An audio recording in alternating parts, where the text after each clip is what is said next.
pavimento.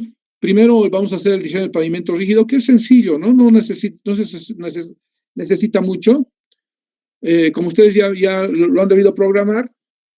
Entonces, vamos a ver primero en la práctica el diseño de pavimento rígido y posteriormente el pavimento flexible, que es el que tiene más desarrollo, más detalles que debemos nosotros tomar en cuenta para determinar los espesores. ¿En qué consiste un diseño de un pavimento rígido y flexible?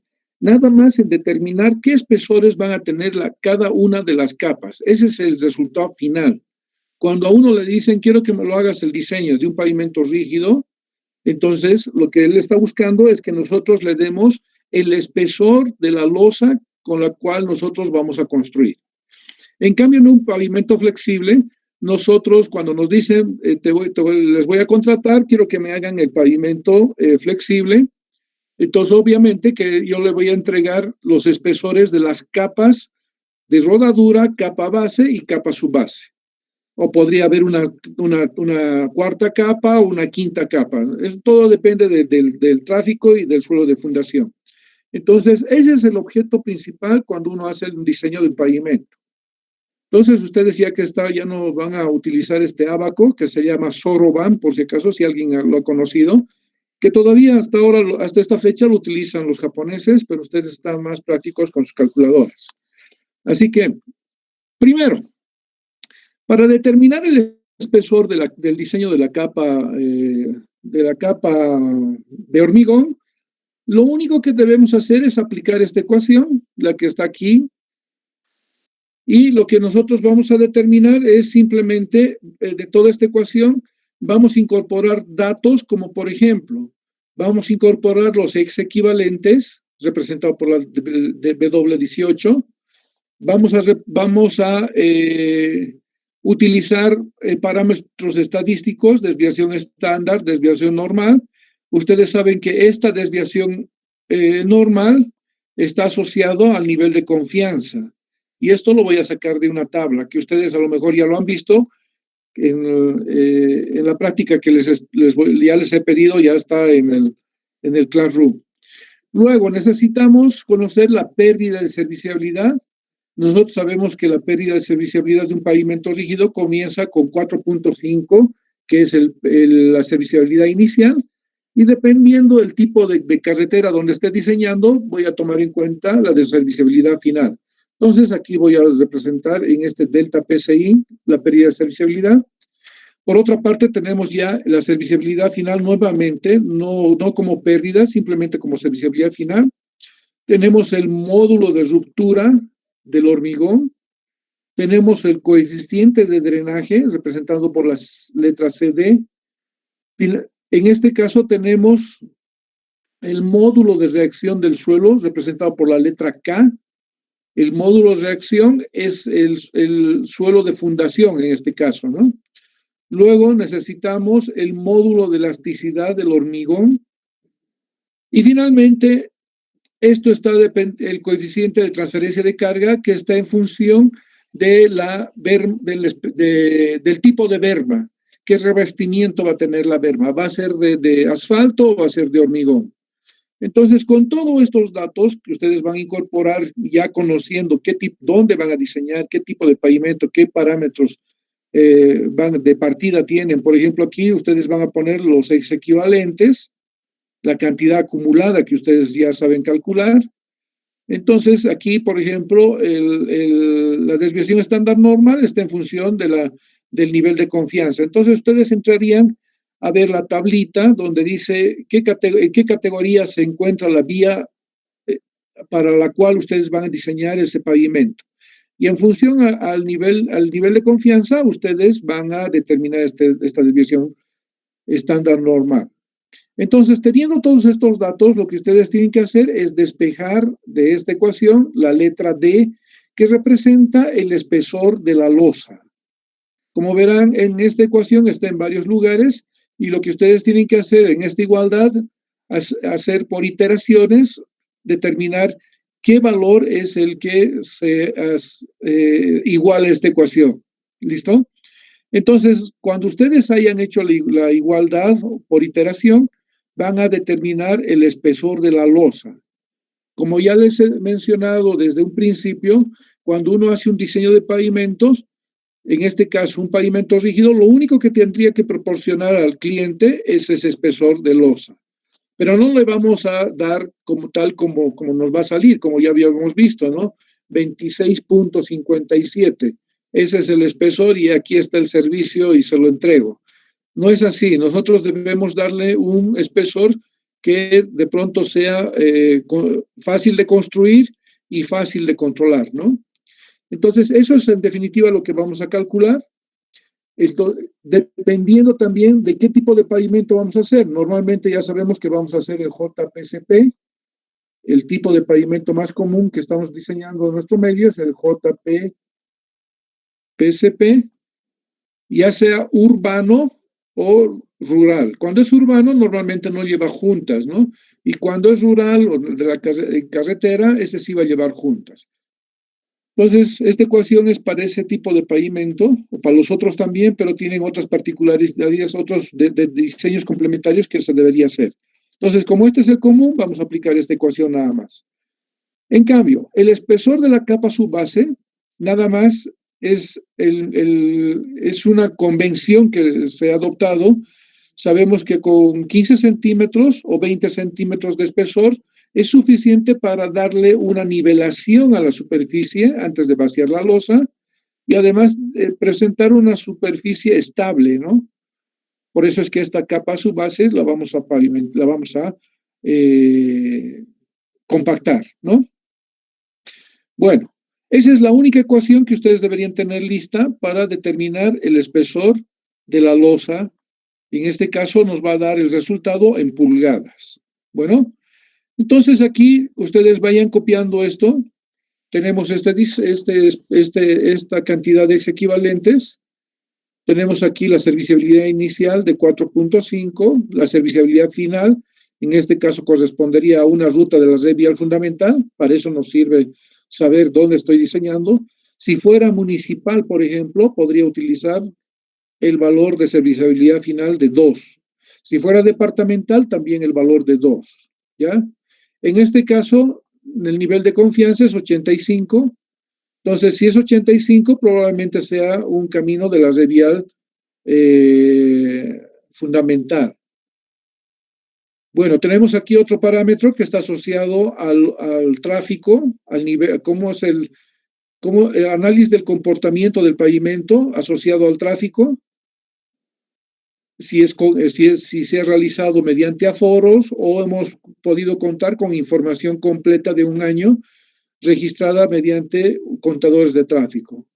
Aquí tengo el K combinado, ya hemos hablado en la anterior clase, en qué consiste el K combinado.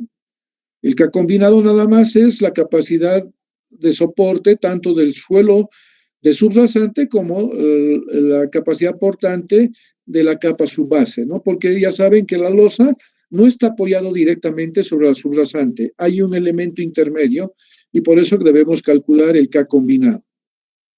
Bueno, aquí he puesto un ejercicio, mientras están copiando yo lo estoy explicando, ¿no? Entonces aquí yo tengo el módulo de elasticidad del hormigón. Por esta parte tengo el módulo de ruptura del hormigón. Finalmente tengo aquí los coeficientes, el coeficiente de drenaje que está en función de las precipitaciones, ¿no es cierto? ¿Cuántos días precipita para determinar los porcentajes en que las capas están próximas a cercanos a la saturación? Y finalmente tenemos el coeficiente J, que está asociado directamente con el tipo de berma y las barras de transferencia de carga. Si es que tiene el pavimento barras de transferencia y qué tipo de berma. Entonces, con toda esta información, vaciamos a la ecuación y vamos a tener este resultado. En este caso me ha dado 10.5. Entonces, con eso no habría ningún inconveniente. Podrían tranquilamente ustedes calcular ese espesor. En este caso tienen 10.5 pulgadas, que equivale a cuántos centímetros no sé, todos están con calculadora, ¿no? 10.5 pulgadas, ¿cuántos centímetros es?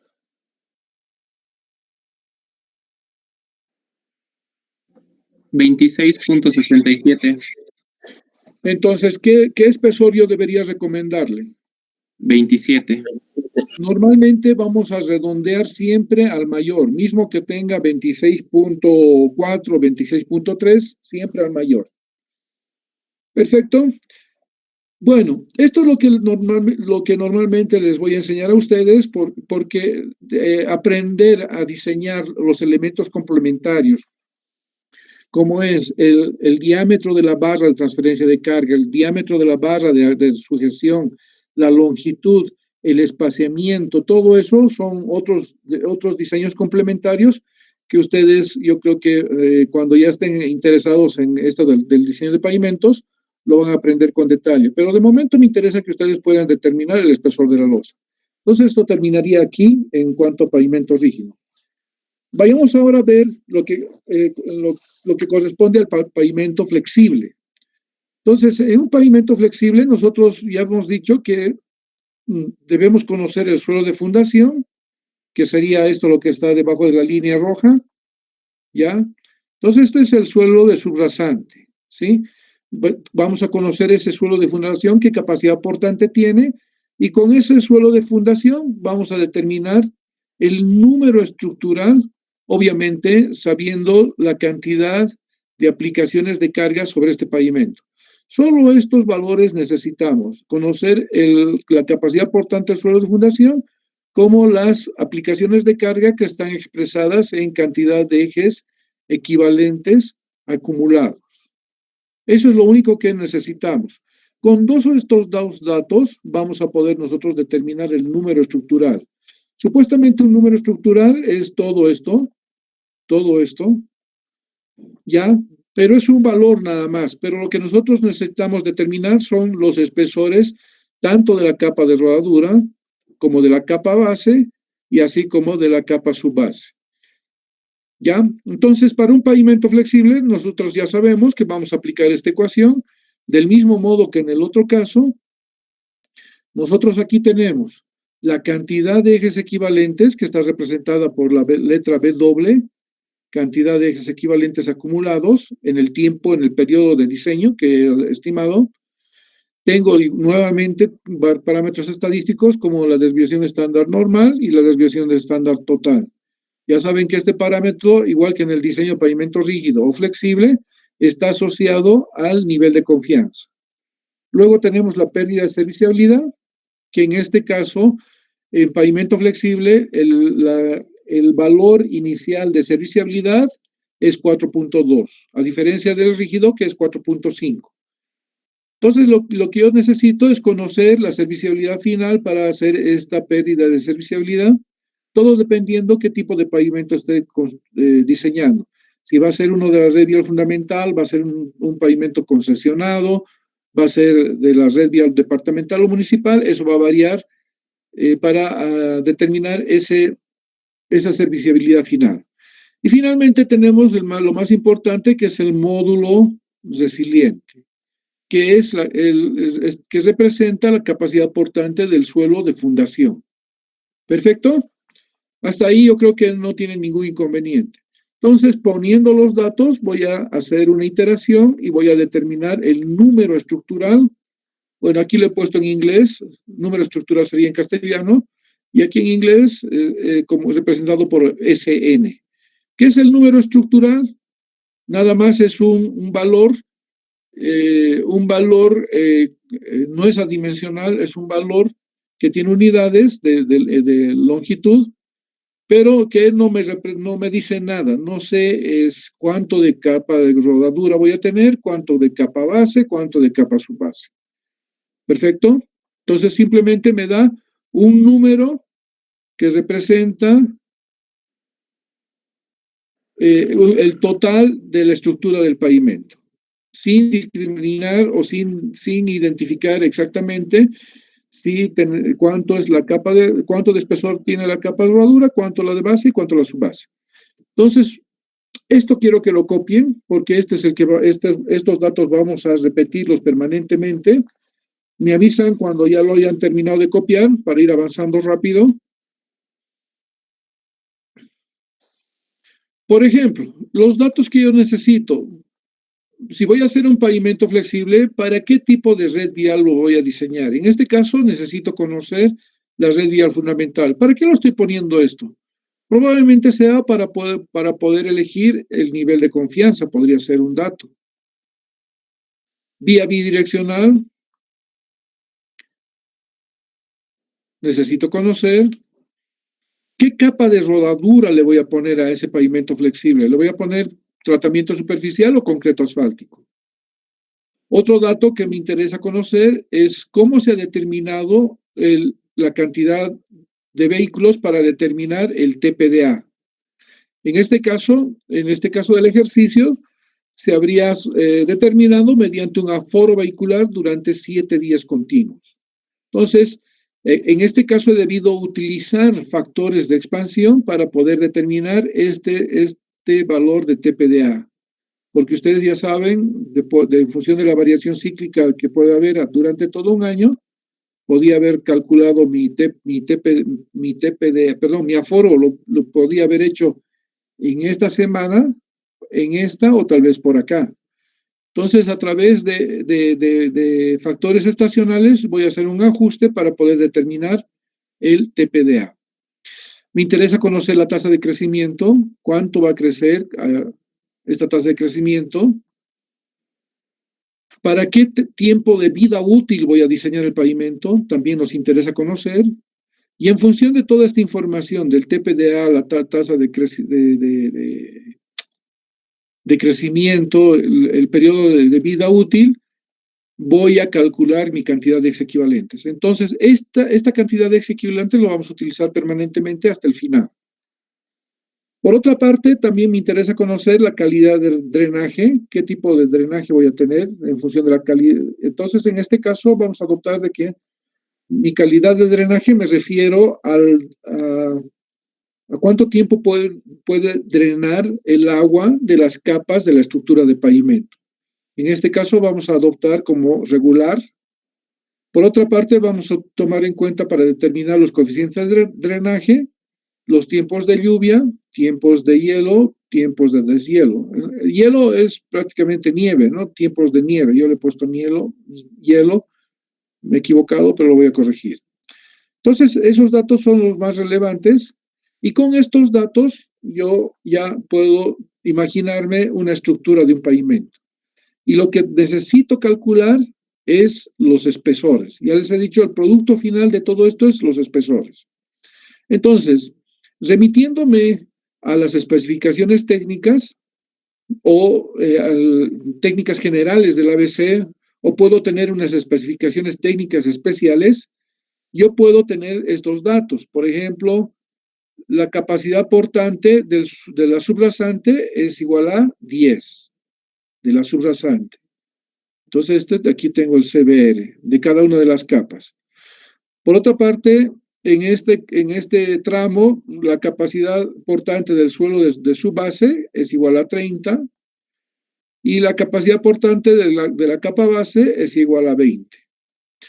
Por otra parte, en función del diseño de la mezcla, yo voy a poder determinar qué estabilidad requiero para mi diseño de mezcla. Entonces, aquí yo tengo estabilidad Marshall de 1.700 libras, o en su defecto podría tomar en cuenta el módulo de elasticidad de la mezcla. Entonces, todo esto de información lo voy a traer a través de las especificaciones y las condiciones en las cuales se encuentran los materiales que están disponibles para que yo pueda construir este pavimento. Con toda esa información ya puedo entrarme, por ejemplo, para determinar mis módulos resilientes. Ustedes saben que en el diseño, en la ecuación de diseño, no está el CBR. En la ecuación de diseño está el módulo resiliente. Entonces, por correlaciones, yo puedo hacer de que este CBR me represente 11.000 PCIs de módulo resiliente, el de 30 me puede representar 20.000 y el de 70 me puede representar 30.000. Entonces aquí no hay CBR, ¿no? Para la mezcla asfáltica no se mide el CBR, por lo tanto no necesitamos el módulo resiliente de una mezcla asfáltica. Conocidos ya los datos de la capa subbase, capa base, capa subrasante, Entonces yo puedo tranquilamente entrar a los ábacos, por ejemplo, podría entrar al ábaco con CBR, con este valor de CBR, y podría determinar el coeficiente estructural de esa capa, de la capa base. Entonces, mi coeficiente para 70 es 13, mi coeficiente para 30 es 11, pero ¿cuál es mi coeficiente estructural para mi capa de rodadura? En este caso puedo aplicar el módulo de elasticidad o puedo aplicar la estabilidad Marshall, perdón, el módulo de elasticidad está aquí abajo. El módulo de elasticidad o la estabilidad Marshall para determinar mediante un ábaco ese valor. Este también ha sido determinado mediante ábaco y lo propio en este caso. ¿Listo? Entonces, primero me tengo que hacer una tablita de este tipo para poder hacer mi diseño, para que no me confunda, no me entrepapele con tantos datos. Entonces, y finalmente lo que voy a determinar es el coeficiente de drenaje.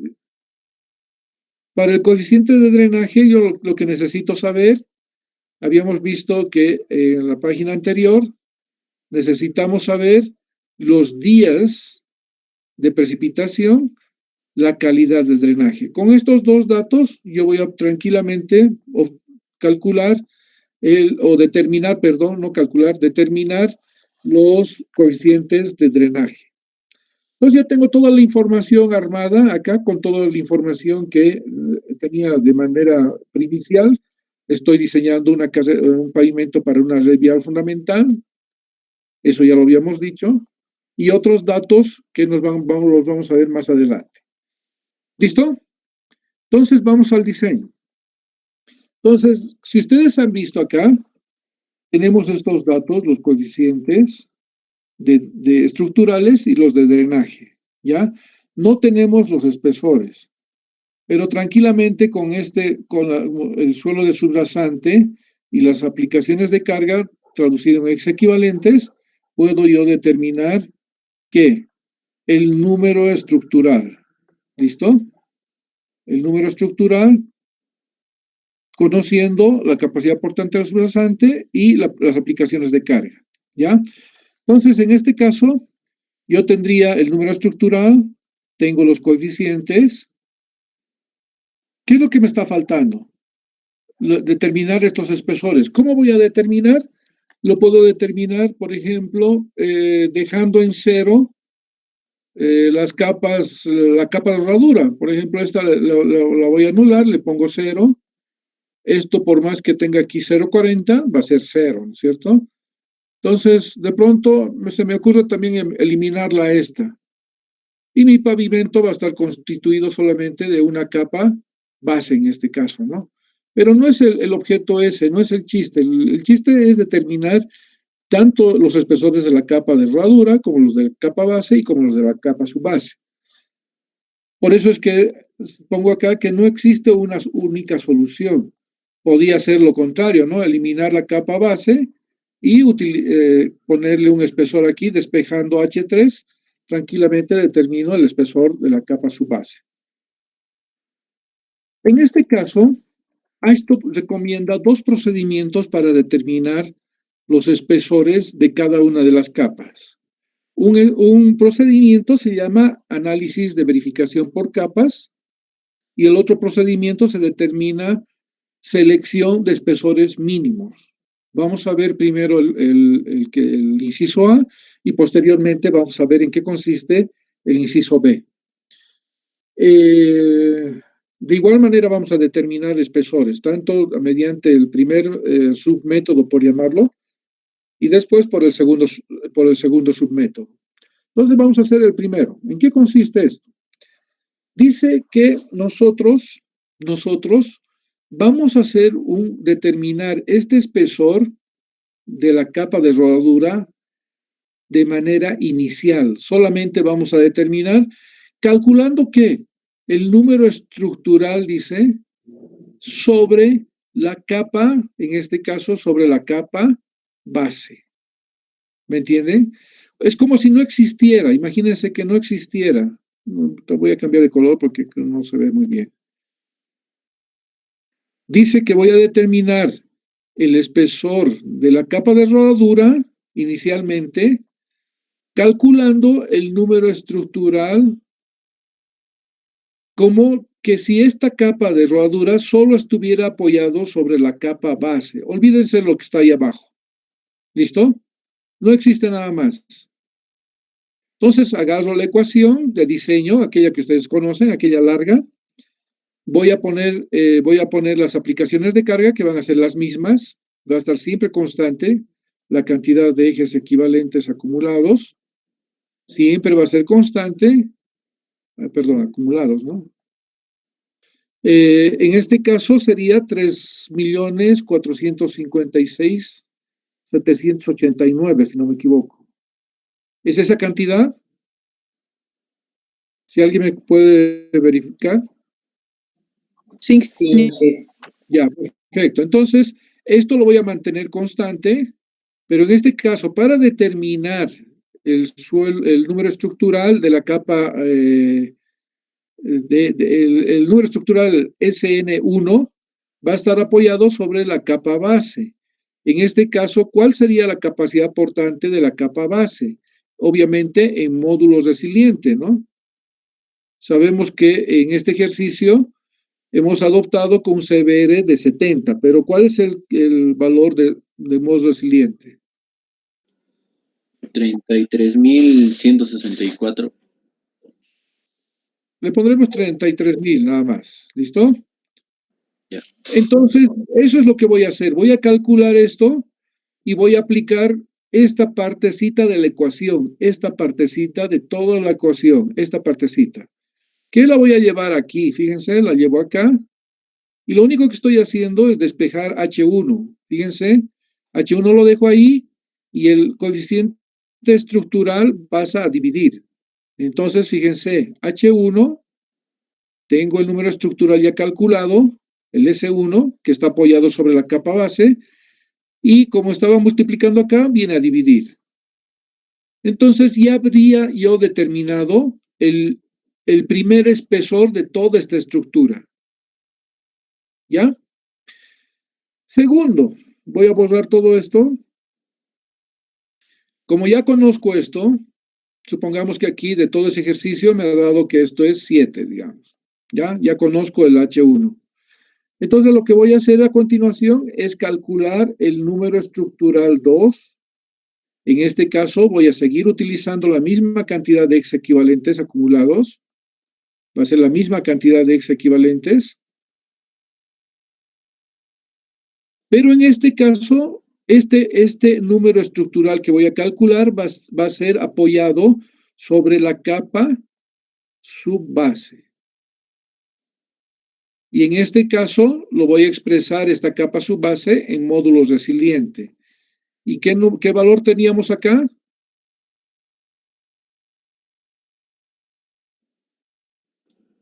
$20.810. Perfecto. Entonces, teniendo la cantidad de ejes equivalentes, conociendo el módulo resiliente de la capa subbase, tranquilamente determino el número estructural 2. Entonces, ¿qué voy a hacer en este caso? Como estoy tomando en cuenta solamente 2 capas en este caso ahora, entonces todo esto lo voy a agarrar así. Ya tengo el número estructural, el S2, en este caso se convertiría en S2. Tengo ya calculado el A1, el H1. Ya tengo el coeficiente de la capa base, tengo el coeficiente de drenaje y nada más que voy a despejar H2.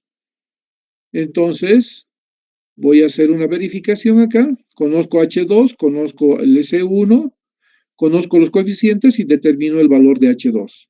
¿Sí? Entonces, aquí de pronto, no sé, mi H2 me da 10, digamos. Entonces, hasta aquí ya conozco todo. Y finalmente, lo que voy a hacer, habiendo conocido ya el espesor de la capa de herradura, de la capa base, que habíamos dicho que esto, vamos a suponer que esto era 7 y esto, el H2 es 10. Ahora sí voy a calcular nuevamente el número estructural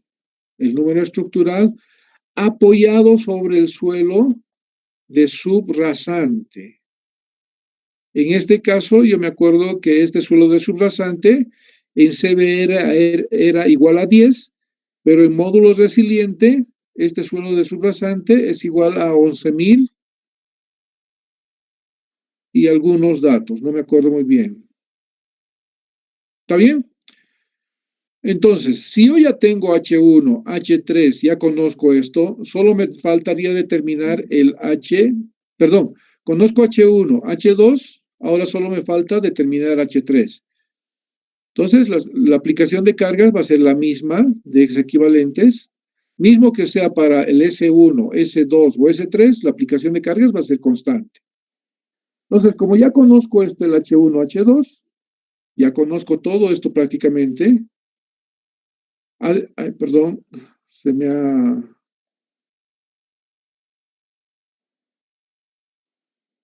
Perdón un momentito, lo quiero hacer bien.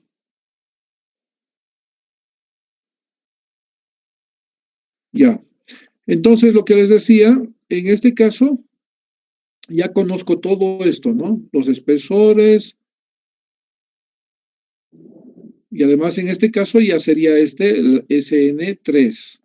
Lo que voy a hacer es solamente despejar H3 porque también conozco el coeficiente estructural de la capa subbase y el coeficiente de drenaje de la capa subbase. Entonces, conozco todo. Entonces, aquí está ya despejado todo, como verán. El H3 está despejado, esto que estaba multiplicando está yendo a dividir al número estructural de todo esto en este caso. Y aquí ya podría determinar el último espesor, que no sé, yo le voy a poner nada más así. Entonces mi H3 sería igual a 15. Pero ¿por qué decimos que este es análisis de verificación por capas? Porque siempre el valor adoptado tiene que ser mayor o igual al valor calculado, ¿ya? Perdón, sí, está exacto. Y el valor adoptado siempre va a ser el H asterisco, ¿ya? H asterisco va a ser el valor siempre adoptado, ¿ya? Entonces vamos a hacer ahora el ejercicio con todos los datos que ustedes ya tienen. Yo también aquí les voy a acompañar haciendo el ejercicio.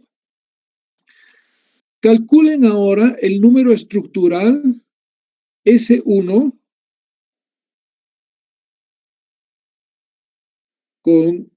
apoyado, en este caso, perdón. Ay, perdón. Bueno, la cantidad de aplicaciones de carga, en nuestro caso son 3.456.789, ¿sí? ¿Cuál es el suelo de apoyo para el S1 en este caso? Para el suelo de apoyo en este caso es este módulo resiliente, 33.164. Calculen, por favor. Entonces ya tienen el suelo de apoyo, que en este caso el suelo de apoyo vendría a ser la capa base. Las aplicaciones de carga ya las conocen. Ya saben que esta es una vía de la red vial fundamental, por lo tanto, además es pavimento flexible. El P inicial, serviciabilidad inicial es 4.2. La serviciabilidad final debería ser 2.5, porque hemos dicho que es un tramo de la red vial fundamental.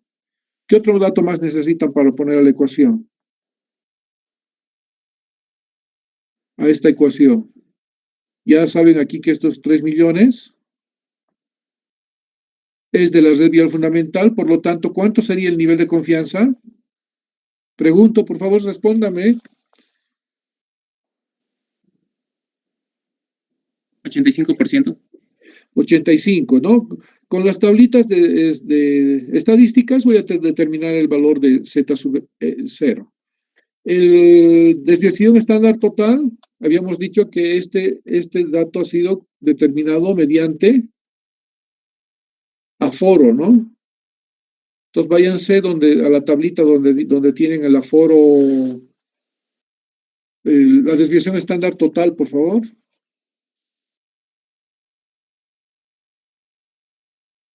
Y el primero que haya calculado, me da su nombre, lo voy a registrar.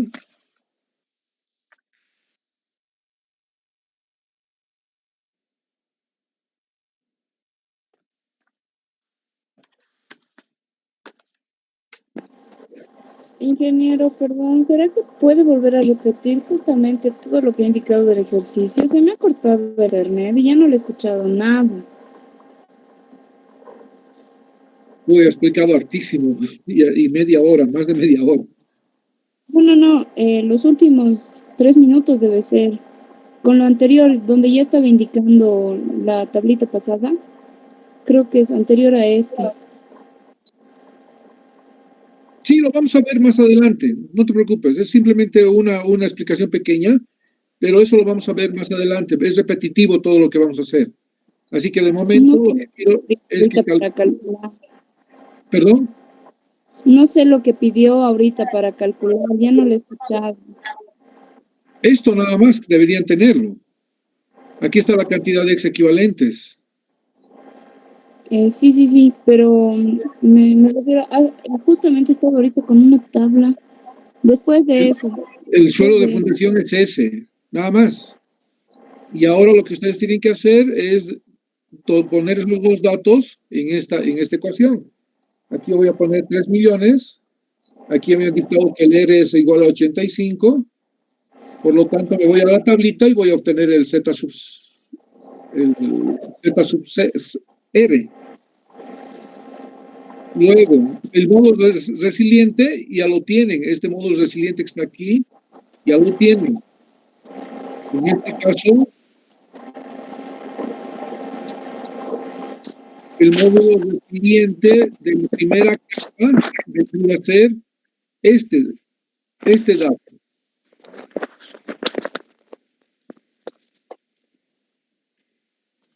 Lo único que hice es poner todos los datos de la estructura del pavimento. He puesto los coeficientes de drenaje, los de estructurales, el CBR, el módulo resiliente, nada más. He copiado de la otra tabla donde todo esto es de acá.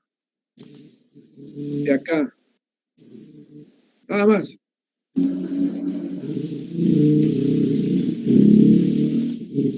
Ingeniero, una consulta. Dime. Ese sub-0 justamente tenemos que sacar y como nos da un aforo de 7 días, lo consideramos como malo, ¿verdad? Como solo fueron 7 días. Claro que no. ¿Qué dice esa tablita? Dice variación en la predicción del comportamiento del pavimento. Podría tener buen comportamiento si hubiera tenido buenos datos de tráfico, o sea, sin errores del tráfico. Y sin errores en el tráfico, la estimación del TPDA, para ello debería utilizar el conteo mediante contadores de tráfico. Pero ¿qué pasa? ¿Cómo podría ser mi predicción del pavimento, del deterioro del pavimento, si yo tengo datos probablemente erróneos? O sea, no sabemos en qué lugares de la variación cíclica estamos haciendo nuestro aforo, ¿no? Nuestros 7 días. Y eso nos puede representar un cierto error. ¿Ya? Y ese error obviamente se va a traducir al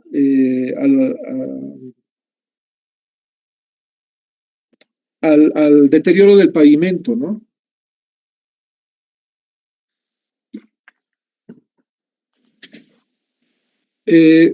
Mario, tú me dijiste, ¿no? ¿Cuánto es la desviación estándar que se debería adoptar en este caso para pavimento flexible? 0.49 estoy...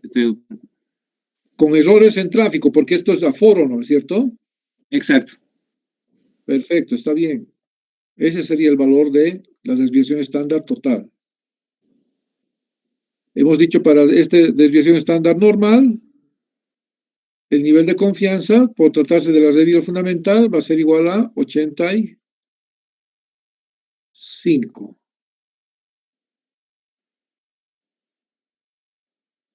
Bueno, ¿cuánto les ha dado? 2.35, Inge.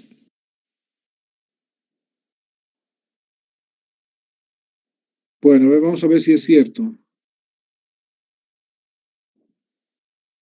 Entonces lo que estoy haciendo nada más es calcular sobre la capa base y me ha dado 2.35. ¿Está bien? Entonces, Sí, está bien. Entonces lo que dame tu nombre. Tapia Sandy Leonel, Inge.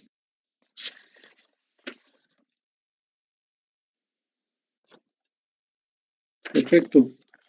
Ya.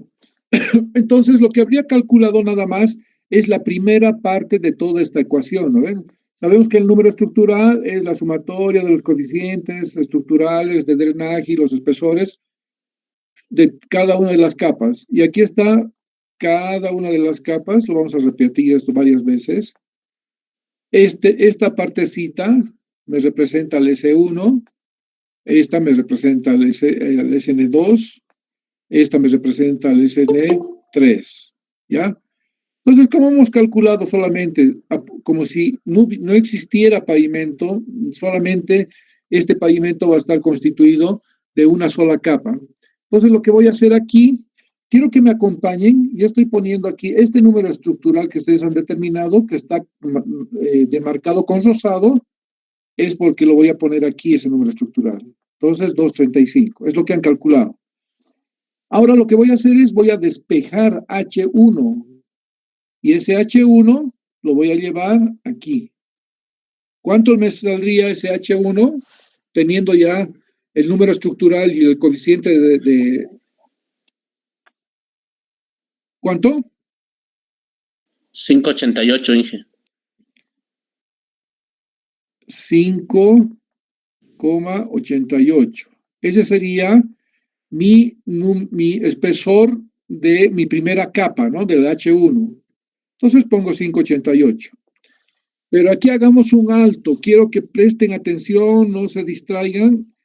En pavimento flexible, el redondeo va a ser por múltiplos de 0,5. ¿Ya? ¿Me entienden? Si yo tuviera 5, si me hubiera dado 5,2, ¿cuánto debería ser mi H adoptado?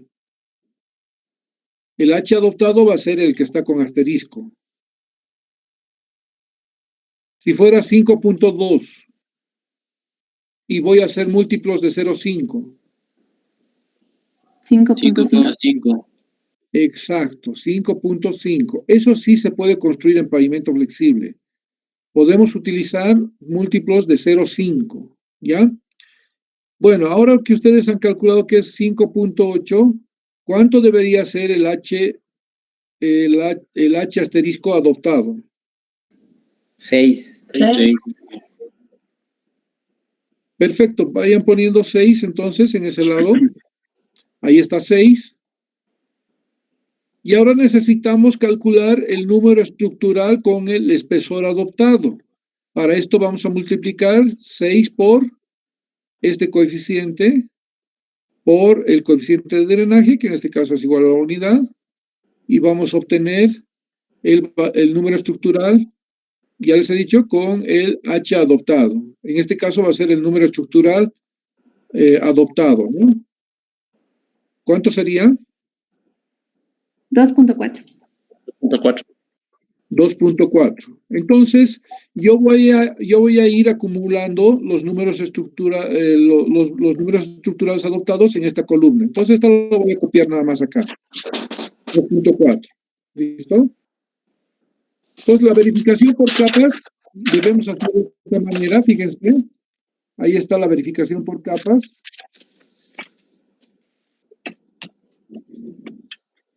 Entonces, el número 6 es mayor o igual a ¿qué? Al número estructural, pongan el número estructural calculado, 235, sobre 0,40.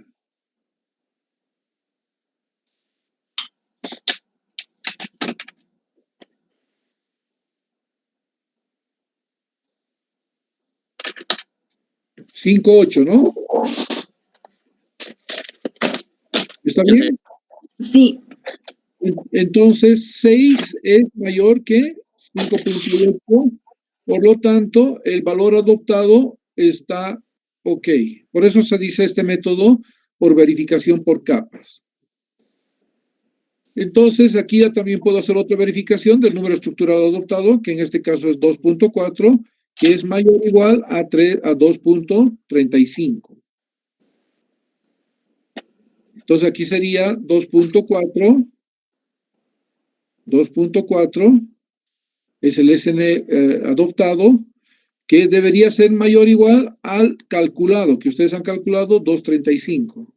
Nos ponen 235. 235, por lo tanto, esta parte está ok, pónganle ahí. ¿Listo? Entonces, hasta aquí con este método hemos ya calculado el espesor de la primera capa. ¿Ya? Vamos a hacer ahora, ya conocemos el espesor de la primera capa que nos ha dado a nosotros, que va a ser 6, ¿no es cierto? Ya no necesitamos calcular el número estructural pero sí vamos a calcular el número estructural 2, SN2, pero en esta ocasión apoyado sobre el suelo de la capa subbase. Perfecto, van a utilizar los mismos parámetros, la misma cantidad de equivalentes, el mismo nivel de confianza, los mismos datos estadísticos. Y en este caso, en lugar de utilizar el suelo de la capa base, ustedes simplemente van a utilizar el suelo de la capa subbase como suelo de apoyo para calcular el número estructural SN2. Vayan calculando y me avisan cuánto les ha salido.